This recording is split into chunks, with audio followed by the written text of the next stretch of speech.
விஜய் அண்ணா வந்து நீங்க கேட்க மாட்டாங்களா? ஏன்னா வல்கர் வாரியர்ஸ் அவங்க வந்து விர்ச்சுவல் வாரியர்ஸ் இல்லையா, வல்கர் வாரியர்ஸ் பச்சையா கேக்குறாங்க.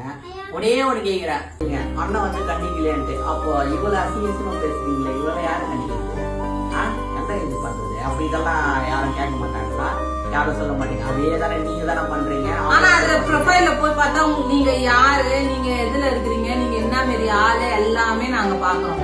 அதை நான் பேச முடியுமா? நீங்க இந்த இதுல சார்ந்தவங்க, இந்த கட்சியில சார்ந்தவங்க, என் விருப்பம் நான் போடுறேன். எனக்கு பிடிச்சிருக்கு நான் போடுறேன். உங்களுக்கு பிடிச்சிருந்தா நீங்க வீடியோ போடுங்க. நாங்க வந்து அவர் அண்ணன் எங்க குடும்பத்துல ஒருத்தர், எங்க விஜய் அண்ணன் பேச்சுக்கெல்லாம் சொல்ல. அதுதான் நான் வந்து வீடியோக்காகலாம் போட்டாலாம் கட்டல. எப்போ வந்தாலும் எப்போ வந்தாலும் முன்னாடி நீங்க வாஸ்கால் நின்னாலும் விஜய் வந்து மோதிரம் குடுக்குறேனாரு, கம்பல் குடுக்குறேனாரு, பட்டு புடவை குடுக்குறேனாரு, 2500 ரூபாய் யாருக்கு குடுக்குறேனாரு. தருதல தற்கூரி கூட்டம், சிலிண்டரு இதுக்கு முன்னாடி எல்லாம் சிலிண்டரு இது வரலையா, கஷ்டம் வரலையா நம்மளுக்கு? இப்பதான் கஷ்டம் வருது. இதுக்கு முன்னாடி சிலிண்டர் வருஷத்துக்கு 6 சிலிண்டர் ஃப்ரீ வந்து சென்ட்ரல் கவர்மெண்ட் அங்க போய் கேளுங்க.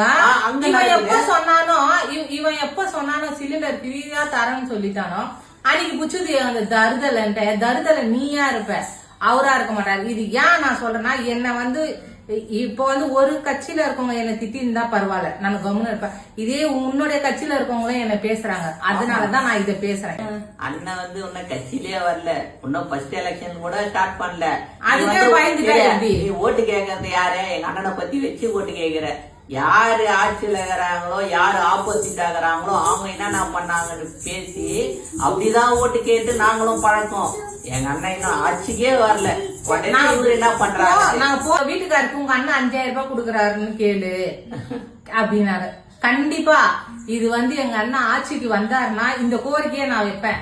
இந்த மாதிரி மாற்றுத்திறனாளிகளுக்கு 5000 ரூபாய் நீங்க கொடுக்கணும், ஆட்சிக்கு வந்தா முதலமைச்சர் வந்தா நீங்க 5000 ரூபாய் கொடுக்கணும்ட்டு மாற்றுத்திறனாளிகளுக்கு நீங்க கண்டிப்பா நீங்க உதவி செய்யணும், ஒரு அறிக்கை விடணும். இது என்னுடைய கோரிக்கை. நினைச்சு எங்க அண்ணனை வந்து தப்பான ஒரு பிம்பத்தை ஏற்படுத்துறீங்க பாத்தீங்க. அண்ணன் ரசிகரும் சரி, டிவிக்கு ஃபேமிலியும் சரி, எங்களுக்கு நீங்க எப்பவுமே எங்களுக்கு சப்போர்ட்டா இருங்க, எங்களை ஃபாலோ பண்ணுங்க. நன்றி.